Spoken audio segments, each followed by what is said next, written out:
habíamos dejado la clase, terminamos ameba en la mueva histolítica, ¿no?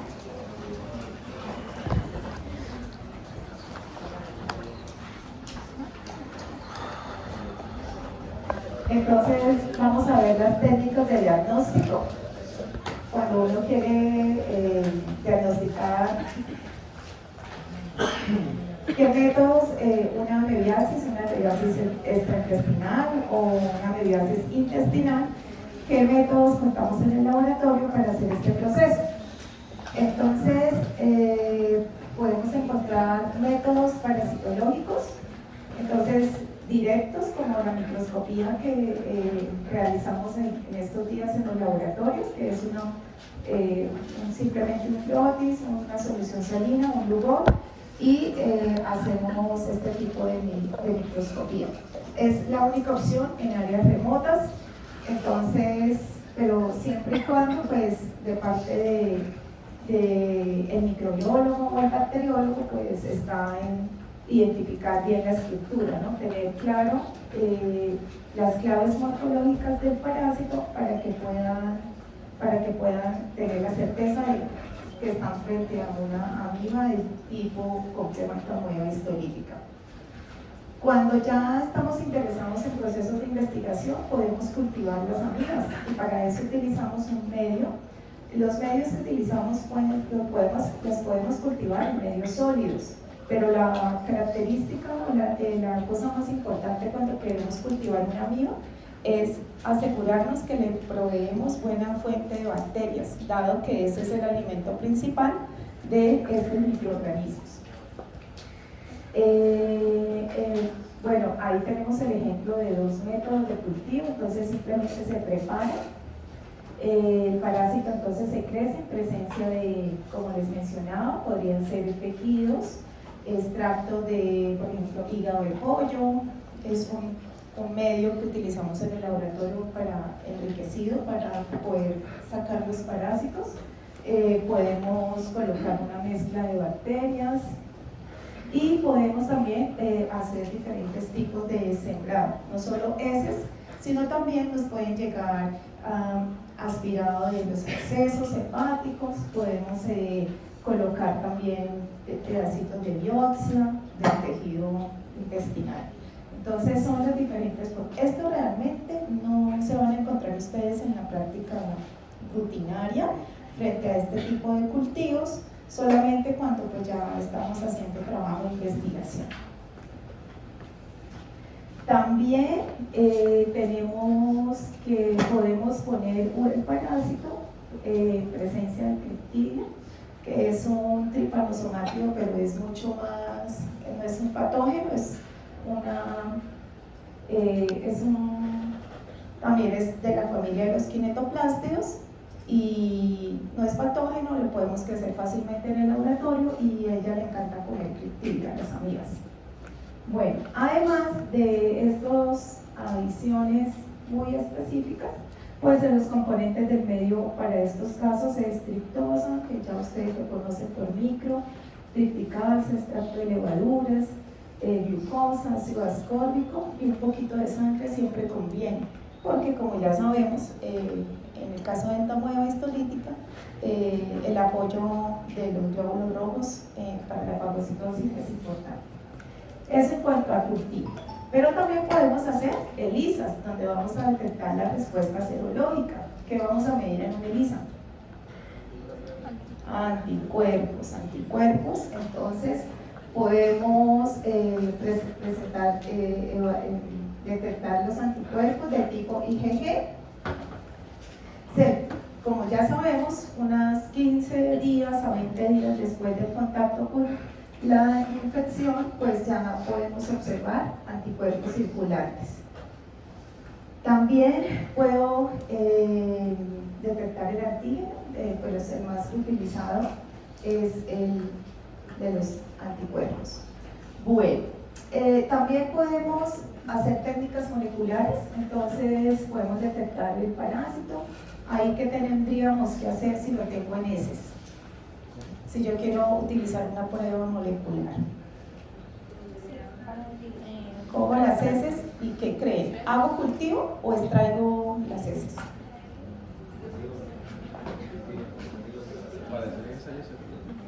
No, para detectar con pruebas moleculares. Si yo mañana los tengo en décimo allá en el laboratorio del LSI y les digo, bueno, vamos a diseñar una prueba para detectar de manera molecular entamoeba histolítica. Por ejemplo, cuando tenemos esas confusiones que si es Harman, histolítica, dispar, ¿qué lo mejor sería? Una prueba molecular. ¿Cómo la harían?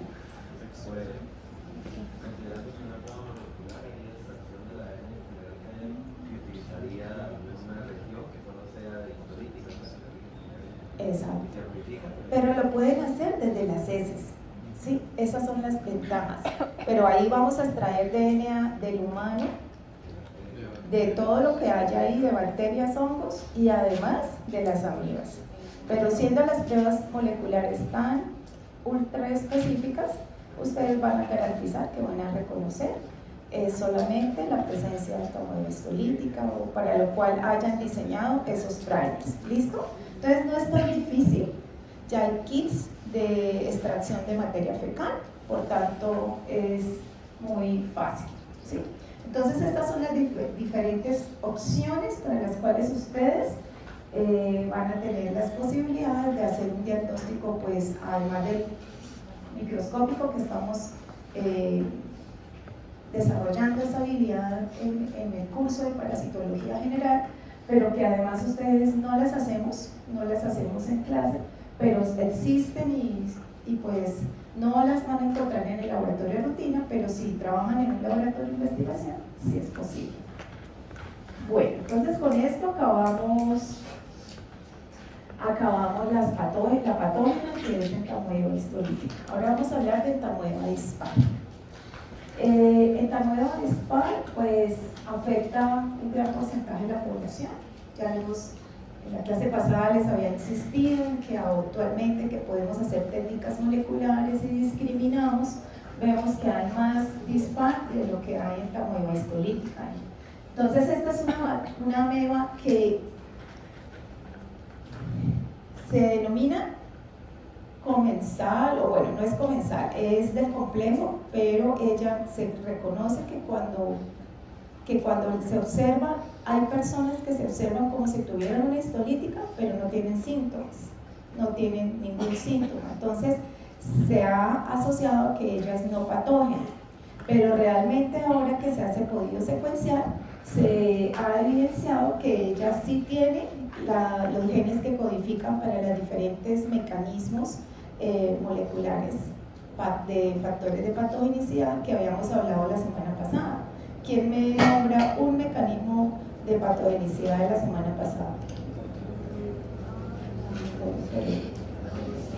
La motilidad no está codificada. Por ejemplo, el amebaporo, ¿no es cierto? La proteína, cisteína, ¿no es cierto? Cisteína. Entonces, las entamoebas dispares también presentan esos genes, pero no los expresan lo suficientemente alto, ¿sí? Entonces, ¿qué le confiere la patogenicidad a la entamoeba histolítica? Es que tiene alta expresión de esos genes y más copias de esos genes. En cambio, la dispar también en su información genética vamos a encontrar esos genes, sin embargo, no se expresan de manera aumentada, ¿sí? Esa es la diferencia. Bueno, entonces, por esa razón, ella se considera no invasiva. Sin embargo, se ha aislado de pacientes que tienen colitis, pero no disentérica, es decir, no tienen moco ni sangre, ¿no? Recordemos que disentería se refiere a que hay presencia de heces, que son moco y sangre, y pues son lichas. Su secuencia de DNA ha sido detectada a partir de pacientes con colitis disentérica, también incluso con acceso hepático amebiano en algunos brotes de Brasil. Entonces, en la literatura, mire, esas son las cosas chéveres de revisar. Por ejemplo, para la tarea de su proyecto, ¿no? Revisar qué tanto dispar ha sido reportado en el mundo y cuántas se ha asociado a casos de enfermedad. Bueno, pero quise tratar de hacer unas diferencias entre ellas dos. Entonces, una de las claves que nos ayudarían a identificarla es que las entamoeba dispar tienen una forma más alargada, tienen siempre en su lado anterior, tienen la formación del pseudópodo y en su lado posterior tienen una prominencia que se llama el uroide.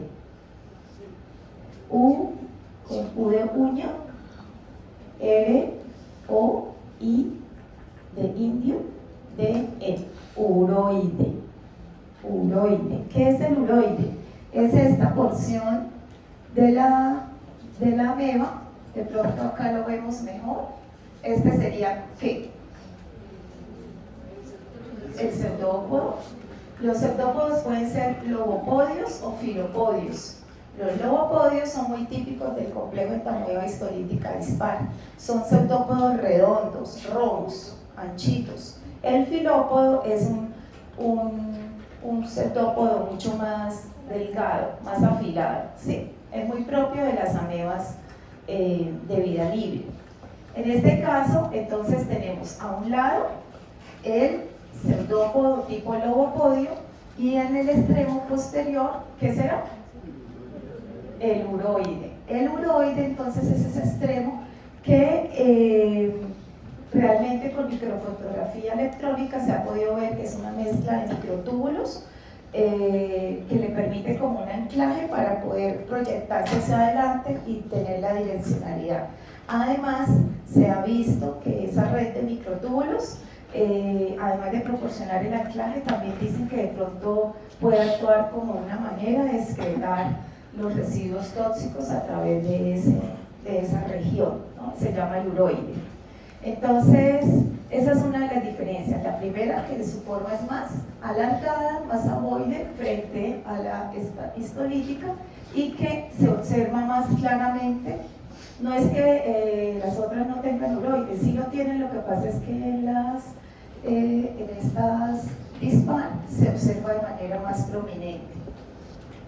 Bueno, y a diferencia del núcleo, pues realmente vamos a ver estos núcleos, el depósito, el cariosoma, aquí no está como muy definido, pero sí la cromatina regularmente dispuesta, y acá en la entamoeba dispar vemos la cromatina también regular y el nucleosoma o el cariosoma central, ¿sí?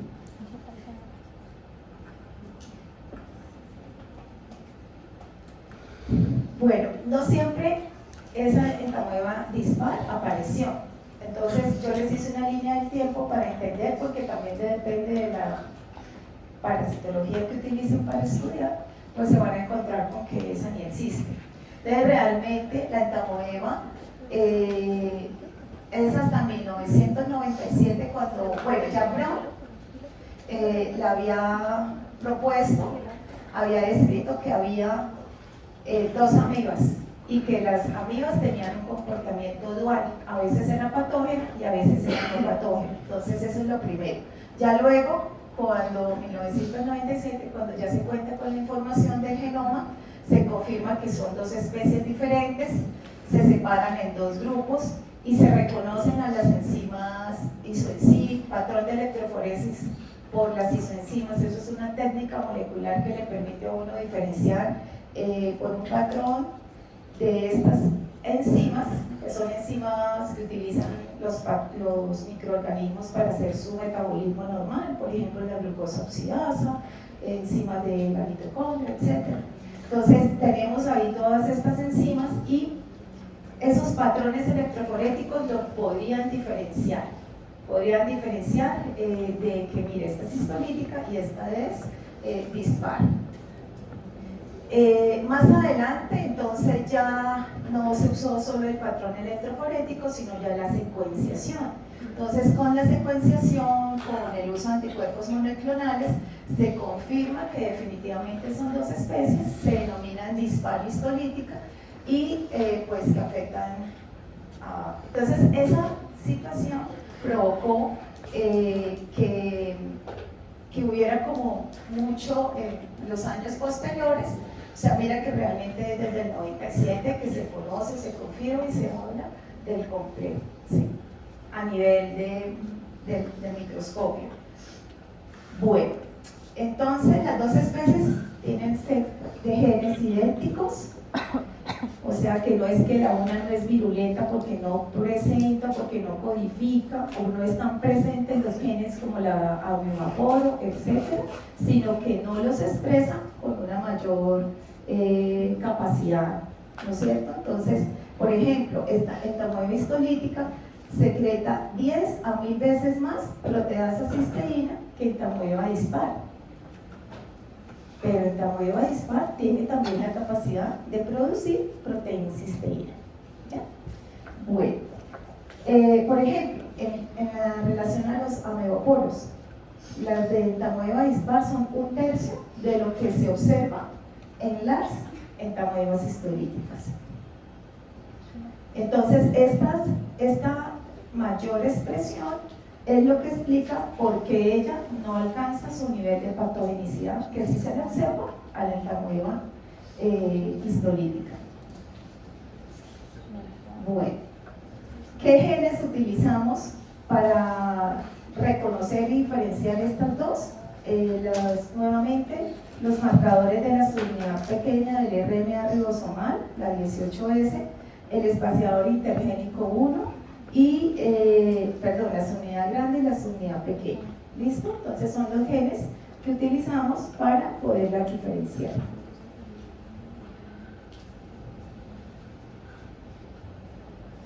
Bueno, entonces en conclusión, tenemos a ese complejo también hay otro que no hemos mencionado, que es la Moscow-Sky. Esas tres hacen parte del famoso complejo entamoeba histolítica dispar. Tenemos entonces que hemos hablado de este complejo, vemos aquí en su forma trofozoita, prequiste y quiste, ¿no es cierto? Listo, entonces ahora dentro de este género entamoeba hay otras amebas que las llamamos no comensales. Dentro del género entamoeba, las más importantes serían la entamoeba coli, la entamoeba harmani y aquí no está otra que se llama la entamoeba gingivalis. Entonces vamos a empezar a ver estas otras, que son del mismo género. ¿Del género cuál? Entamoeba.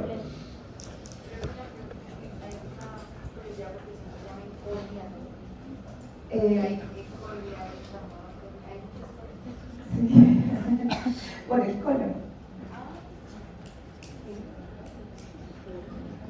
Aquí vemos a la mano derecha esta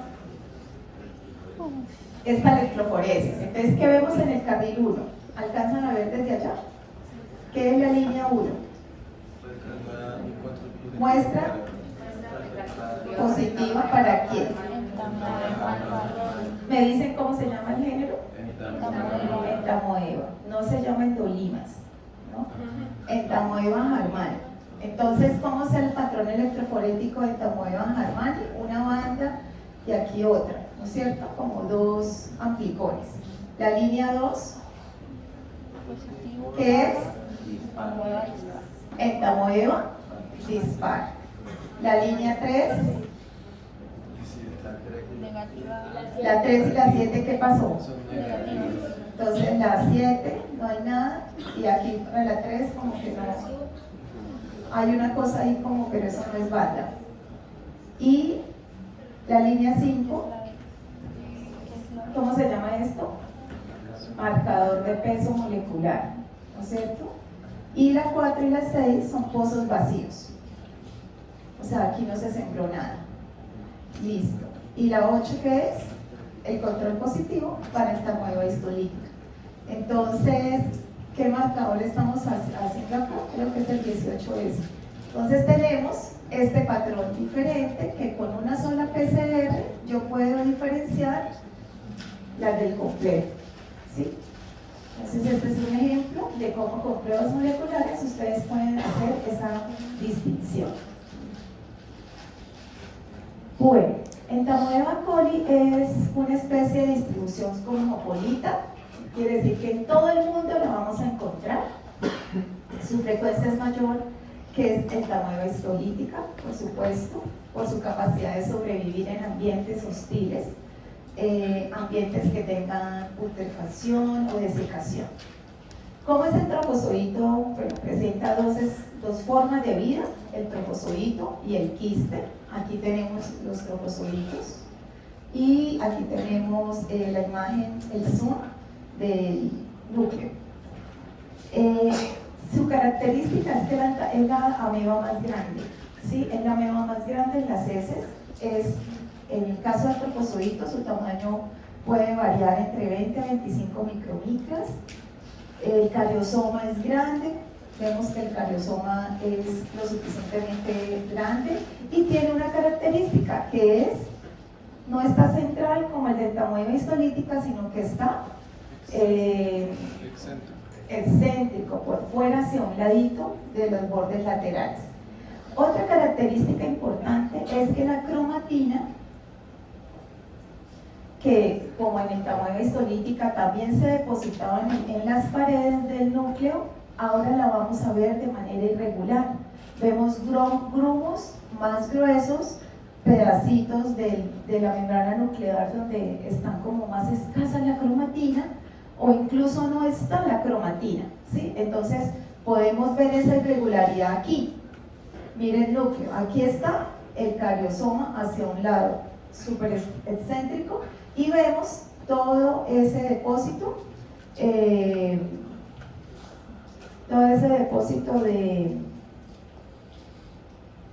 la cromatina, súper irregular, ¿vale?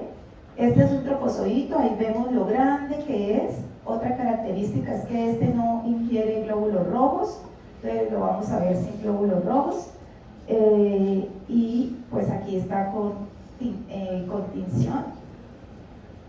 tinción tricrómica, y aquí ya vemos pues la figura nuevamente, algunas vacuolas y nuevamente las características de ese núcleo. Es en cuanto al trofozoito. En cuanto al quiste, entonces esta especie también tiene a nivel del quiste un quiste grande y también se caracteriza porque tiene un mayor número de núcleos. Entonces puede tener hasta 12, 16, ¿no? Muchos núcleos. ¿Cuántos cuentan en la gráfica?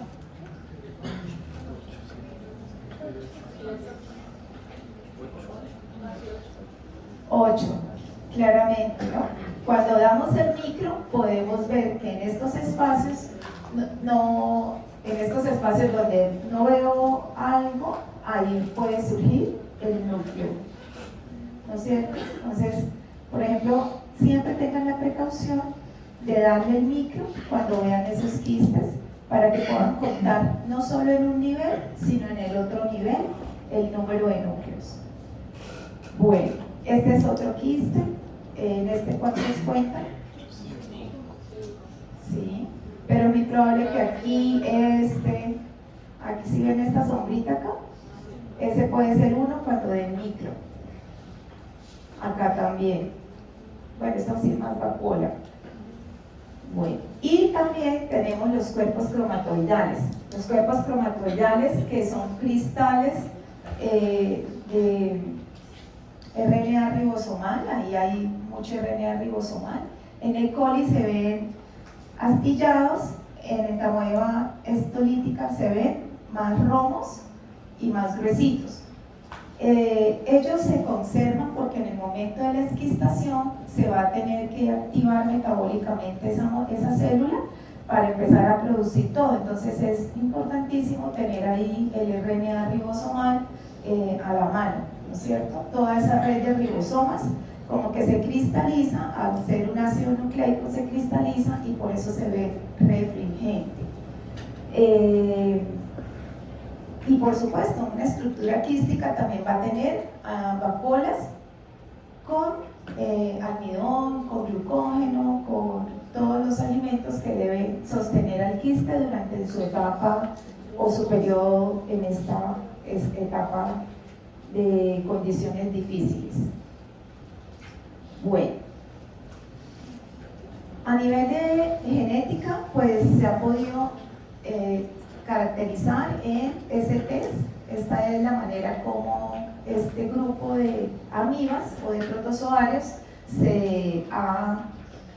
así como por ejemplo en Trypanosoma cruzi hablamos de DTUs, aquí hablamos de STs. Entonces son formas de hacer una subtipificación molecular.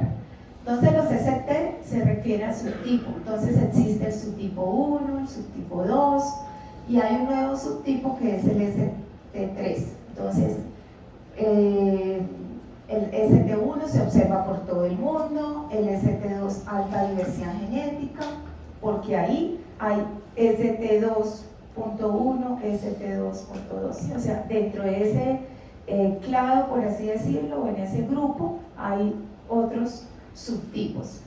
Entonces, por esa razón, es el más diverso. Y el subtipo 3 de Tamoeba coli es el que es detectado en nuestra región, en Sudamérica y también en África. A la medida que uno caracterice más muestras de E. coli, pues va a encontrar más subtipos. Bueno, de E. coli pues es una ameba comensal, no causa ninguna actividad patógena y pues simplemente que ustedes entiendan que cuando uno ve una E. coli o cualquiera de las otras amebas no patógenas no quiere decir que, o sea, ustedes tienen que recomendar que esa persona mejore sus hábitos de sanidad, de limpieza de los alimentos, del lugar, verificar en dónde está comiendo, el lavado de manos, por ejemplo, si es un niño, recomendarle a los padres de que estén más pendientes que el niño no se eche las manos a la boca, porque la presencia de cualquier ameba comensal o patógena lo que quiere decir es que hay una transmisión fecal oral, ¿sí? El quiste pasó por las manos y que tocó las heces y se vino a la boca. Entonces, puede ser que no le esté causando enfermedad, pero sí significa que hay una mala higienización, ¿sí? Ya sea de los alimentos, de la persona que prepara los alimentos. Y por eso, por ejemplo, los niños que están en el bienestar, las señoras que preparan los alimentos tienen que pasar por exámenes de coprológico para evidenciar que no estén infectadas y a su vez infecten la comida o contaminen todo. Entonces, no es quedarnos tranquilos en que, bueno, no tiene ninguna patógena, pero sí recomendar que hay que mejorar esas situaciones. Bueno, la otra muy común es la endolima nana. Ojo, aquí ya cambiamos de género, entonces ya salimos de la entamoeba y nos vamos con la endolimas. El género endolimas tenemos una única especie que es la nana. La nana, la han visto, es chiquita, a mí me encanta ese parásito porque es muy liso, muy suave. Tiene sus 4 núcleos, sus 2 núcleos, pero el resto es suave, no se le ve gránulos, es muy sencillita. Entonces aquí la vemos en su forma quística, mire, es muy suavecita y tiene sus 2 núcleos. Estas nanas a veces toman este ovalado, muy típico ser ovaladas, bien ovaladas, no son redondas sino como ovaladitas, y se observan también dependiendo de las condiciones. Si está muy deshidratada la muestra, pues van a tomar un tamaño más reducido, frente a si la muestra es recién evacuada, pues va a estar más grande el parásito. Sí, de pronto en el laboratorio los vamos a ver chiquitos, cuando veamos esas frescas grandes. Ayer por lo menos en el grupo que yo estaba salieron unas grandes, bonitas, gorditas. Entonces es un parásito que en su forma quística maneja tamaños hasta 12 micras, es pequeñito. Ahí vemos entonces en A, en B, en D y en C puros quistes. El trofozoito, entonces este trofozoito mide entre 5 a 10 micras, el núcleo es pequeñito y el cariosoma es más grande. Realmente, mírenlo, parece el ojo de un de un pez o de un ave, ¿no es cierto? O sea, el cariosoma, a ser tan grande, casi que ocupa todo el núcleo. Recordemos el cariosoma, la histolítica, era un puntico, ¿no? Esta ya ubica la mayoría del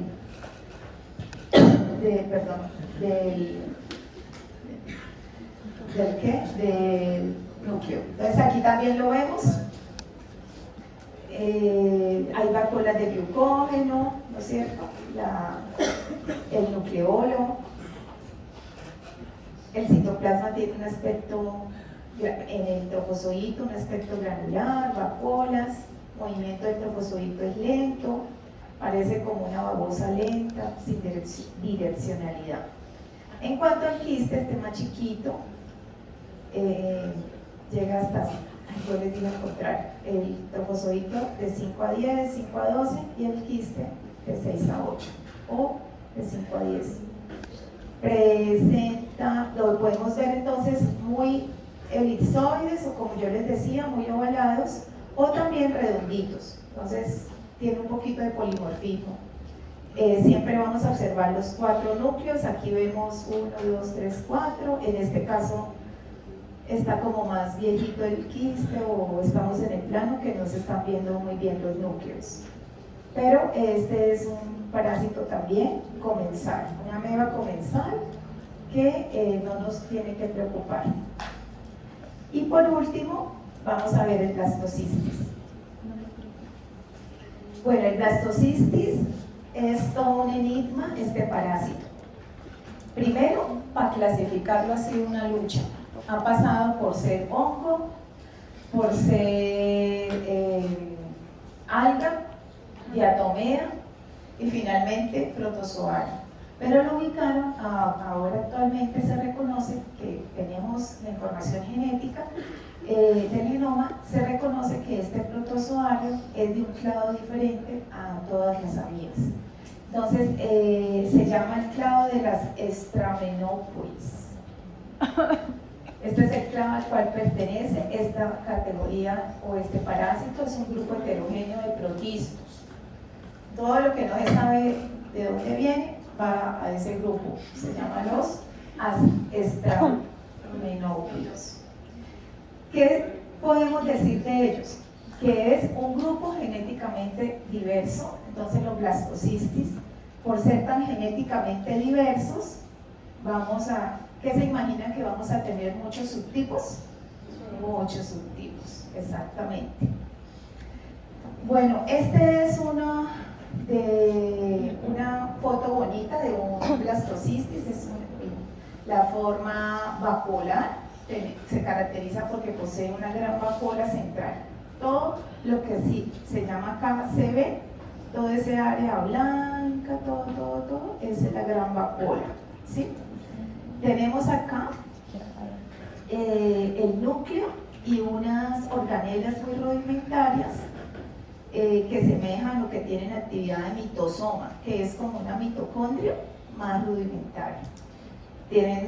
Acá vemos el núcleo con su nucleolo aquí periférico, y estas organelas aquí por el borde, lo que figuran o lo hacen ver al ojo en el microscopio, es como unos granos en todo el borde, ¿sí?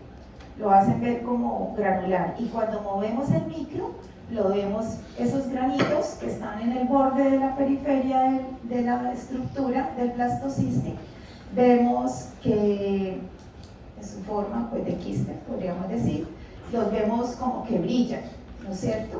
Estos corresponderían a estos orgánulos. Este sería el núcleo y estas serían esos mitosomas, y eso da la apariencia de un balín. ¿Recuerdan un balín? ¿Quién tuvo una patineta de esas que a uno le ponían de rueditas balines? Sí, ya sus papás compraron una patineta. Y eso, eléctrica. Bueno, esas estructuras se parecen mucho a un balín. El balín es una redondita y lleva todas las pepitas por el borde, ¿sí? Entonces, algunos a mí me encanta porque, mira, por ejemplo, en la primera U, en la esta, Si ven esto como más brillante, miren, ¿sí ven? Entonces todo eso son por la característica con la cual uno dice es blastocistis. Al inicio lo llamaban hominis, pero ahora que se reconoce con la información genética, nada, este es SP. Ya no podemos decir que es blastocystis hominis, sino blastocystis SP. Es uno de los parásitos más frecuentes en los estudios parasitológicos, y con él también hay un gran enigma, porque algunas personas presentan disbiosis y síntomas y lo único que uno ve es blastocystis, y hay otras personas que presentan cero síntomas y ve uno muchos blastocystis. Entonces, en ese sentido, tiene una dualidad a nivel científico, que no sabemos si se comporta como patógeno o si es un beneficiario, porque ahorita que están haciendo microbioma y metabolitos, hay unas corrientes científicas que dicen que no, que tener blastocystis es muy conveniente, hace parte, enriquece la microbiota, pero que otros dicen no, se ha asociado a estas enfermedades. Entonces, actualmente nos manejamos en ese paradigma. Otro tema muy interesante para una pregunta del proyecto de aula: revisar cuáles son las corrientes que dicen que este es malo, es patógeno, y mirar cuáles son los soportes o las evidencias de los estudios para mirar con qué hipótesis nos quedamos. ¿No les parece chévere poder hacer eso? Además que la blastocystis es un parásito que lo encontramos muy frecuentemente. Otra característica de él es que tiene mucha morfología, mucho pleomorfismo, entonces podemos ver diferentes formas. Aquí a la mano derecha vemos la forma vacuolar, podemos también, por lo menos está experimentando división por medio de la fisión binaria. Vemos su forma quística, vemos su forma granular, tiene esa vacuola llena de gránulos, ¿no? Entonces es muy, también puede ser forma ameboide, vacuolar, granular o ameboide.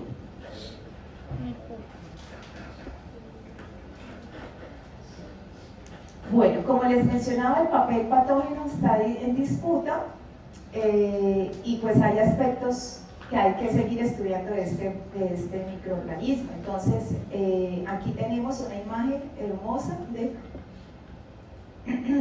de la forma ameboide, aquí a mano derecha. Aquí por lo menos está hominis, pero recordemos que es SP. Entonces vemos esta estructura pleomórfica, tiene acá prolongaciones, ¿no es cierto? Tiene aquí su vacuola central, tiene acá sus mitosomas.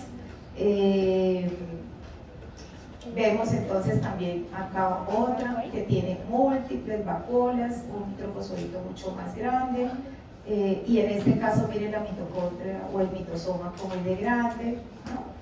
Entonces, dependiendo de las formas, pues lo vamos a ver. Estas formas realmente son difíciles de ver. Nosotros le hacemos con un estudiante del semillero, estuvimos el año pasado tratando de cultivarlo. Llegamos a tener algunos aislados hasta el día 10, de ahí para adelante se nos mueren. Es un microorganismo anaeróbico, esa es otra característica muy especial de él. Hay que cultivarlo con un 20-25% de CO2. Y estas formas sí se ven, pero en cultivo. Yo en materia fecal no las he visto. Bueno, como les mencionaba, es genéticamente muy variable, entonces está ya muy estudiado. En los últimos 10 años han salido todas las publicaciones de blastocystis, y entre esas es estudiar entonces la genotipificación. Se han descrito 32 subtipos, pero en la naturaleza, o sea, las vacas, los caballos, los cerdos, los ovinos, las ovejas, caprinos, todos ellos se les ha dado. Ustedes pueden encontrar blastocystis. Entonces, en la naturaleza, 32 subtipos, pero que afecten al humano, principalmente los subtipos del 1 al 4, ¿sí? Entonces, tenemos del 1 al 4 creo que son los patógenos, pero hay hasta del 1 al 9, siendo el más frecuente el 3. Por ejemplo, el subtipo 3 en los últimos estudios se ha podido asociar a que las personas que tienen el subtipo 3, ellos presentan síntomas alérgicos, urticaria, muchos síntomas gastrointestinales. También, por ejemplo, aquí les traje el artículo donde ellos muestrearon muchísimos muestras de materia fecal y encontraron que de los síntomas de alergia, la rinitis alérgica fue la más asociada al blastocystis hominis, SP subtipo 3, pero cualquiera de todas estas fueron observadas en el muestreo. Por ejemplo, el subtipo 2 también se ha encontrado con síntomas, se ha asociado a síntomas de diarrea, y el subtipo 1 no se observan síntomas. Entonces, en cuanto al subtipo 4, ese es uno de los más patógenos, se ha asociado con diarrea severa. Entonces, aquí tenemos en la filogenia los genotipos, cómo están relacionados. Son dos clados diferentes, quiere decir que estas secuencias se parecen más que estas dos, ¿sí? A nivel de secuencia, o sea, estos son de un ancestro común y estos dos ha habido más divergencia y provienen de otro ancestro diferente, pero a su vez estos 4 provienen del ancestro común. Entonces ahí vemos los genotipos que se han estudiado a nivel de los 9 subtipos en los humanos. Entonces, por esa razón, hay tanta controversia actualmente respecto a si es patógeno o no es patógeno el blastocystis. Bueno, también se ha indagado sobre los mecanismos de patogenicidad y, pues, oh sorpresa, que también se ha encontrado que produce proteasa cisteína. Recordemos que estas son enzimas que degradan proteínas, ¿no es cierto? Los puentes de cisteína, que son muy importantes en la conformación tridimensional de una proteína. Entonces, se reconoce que esas proteasas rompen la inmunoglobulina A, o sea, la que nos defiende en las mucosas, hace proteólisis de este anticuerpo y además rompen las uniones intercelulares del epitelio intestinal. Entonces, ya se ha evidenciado que se liberan el blastocystis libera estas proteasas. Adicionalmente, activa vías de señalización que produce la expresión de citocinas proinflamatorias, por lo tanto pueden asociarse a lo que habíamos mencionado antes, a procesos de diarrea. También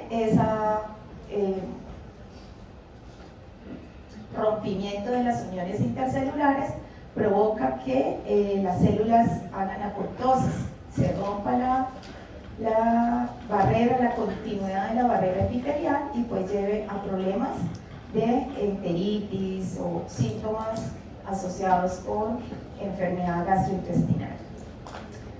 Entonces, algunos estudios reportan que el blastocystis es un microorganismo común en la microbiota de personas saludables y se asocia con alta riqueza bacteriana. Sin embargo, hay estudios que sugieren que el blastocystis disminuye la microbiota y conduce a disbiosis. Entonces, tenemos que seguir investigando todavía no se tiene claro cómo es la dinámica de esto con la microbiota. Algunos estudios dicen que también tienen que ver con otros factores, como la riqueza de la microbiota, el estado inmune del paciente y factores asociados a la alimentación. O sea, que no es solamente como mirar un solo aspecto de esa interacción en el intestino, sino que mirar como factores más allá del hospedero.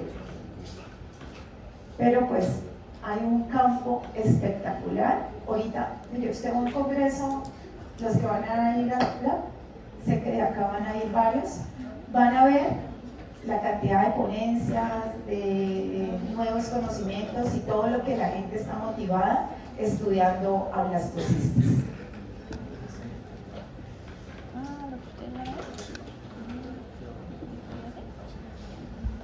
Bueno, entonces ahí tenemos el blastocistis, que otra vez está Dominic en la gráfica, pero recuerden que es SP, de los subtipos 1 al 9. Entonces, tenemos en la redondeta todos los mecanismos que ya se han descrito. Entonces, inflamación persistente de la mucosa, eso lleva a que se alteren las microvellosidades, a que haya intolerancia a la lactosa, dolor crónico, inflamación, alteración de la barrera epitelial, pues hace que haya incremento de la permeabilidad, de que muchas cosas que no son convenientes atraviesen la permeabilidad, esta porosa, la barrera intestinal, y se metan antígenos diferentes que activen la respuesta inmune y nos lleven a alergias, se rompa la tolerancia ahí en esa barrera intestinal. ¿Listo? Entonces son diferentes mecanismos, pero pues por ahora solo se conocen esos dos, las proteasas y la activación de la inflamación. Bueno, listo, dejemos acá y dejamos las últimas para la mañana.